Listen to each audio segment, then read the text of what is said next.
பவழக்கொடியின் கனவு கோட்டை. பருத்தித்துறை என்னும் ஊரில் பவழக்கொடி என்றொரு பெண் இருந்தாள். அவள் பார்ப்பதற்கு மிகவும் அழகானவள், குணத்தில் சிறந்தவள்.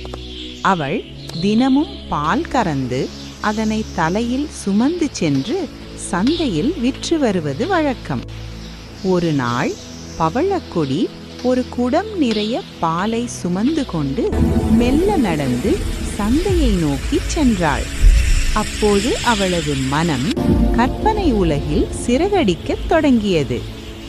இன்று இந்த பாலை விற்றால் நிறைய காசு கிடைக்கும், அந்த காசை பையில் பத்திரமாக வைப்பேன் என்று தனக்குள் சொல்லிக் கொண்டாள்.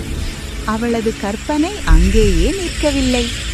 அந்த காசை கொண்டு முருகரப்பா வீட்டில் முட்டை விற்கும் பாட்டியிடம் சென்று நிறைய கோழி முட்டைகளை வாங்குவேன்.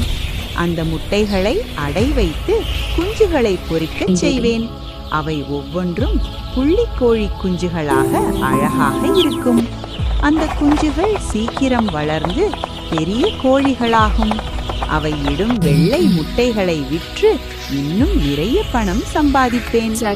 கையில் இருக்கும் ஒரு குடம் பால் அவளது கற்பனையில் பெரிய செல்வமாக மாறியது.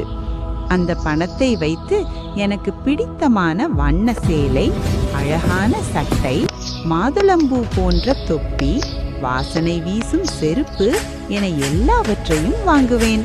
வெள்ளை நிற பட்டு சேலையை உடுத்திக்கொண்டு தலையில் மினுங்கும் தொப்பியை வைத்துக்கொண்டு கைகளை வீசி சந்தைக்குள் நடப்பேன். அவள் கற்பனையில் தன்னை ஒரு மகாராணியைப் போல கண்டாள்.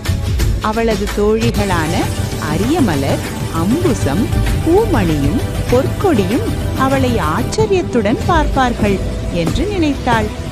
எல்லோரும் என் சரிகை சேலையையும் அழகையும் புகழ்ந்து பேசுவார்கள். என்னை யாரால் இகழ முடியும் என்று எண்ணி பெருமிதம் கொண்டாள். இந்த எண்ணங்கள் அவளை மெய்மறக்கச் செய்தன. இதோ பாருங்கள் என் அழகை என்று சொல்வது போல கற்பனை வேகத்தில் தன் தலையை சற்றே நிமிர்ந்து பெருமையாக தூக்கினாள். அவ்வளவுதான், தலையிலிருந்த பார்க்குடம் நிலை தவறி மாறி தரையில் விழுந்தது. குடம் உடைந்து பால் அனைத்தும் மண்ணில் ஓடியது.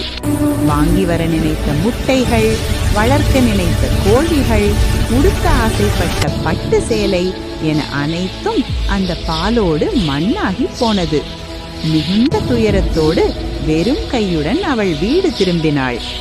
கைக்கு வரும் முன்னே நெய்க்கு விலை பேசாதே. ஒரு பொருள் நம் கைக்கு கிடைக்கும் முன்னே ஒரு பொருளின் லாபத்தை கணக்கிடாதே. உழைப்பும் முயற்சியும் பலன் தரும் வரை பொறுமையாக இருக்க வேண்டும்.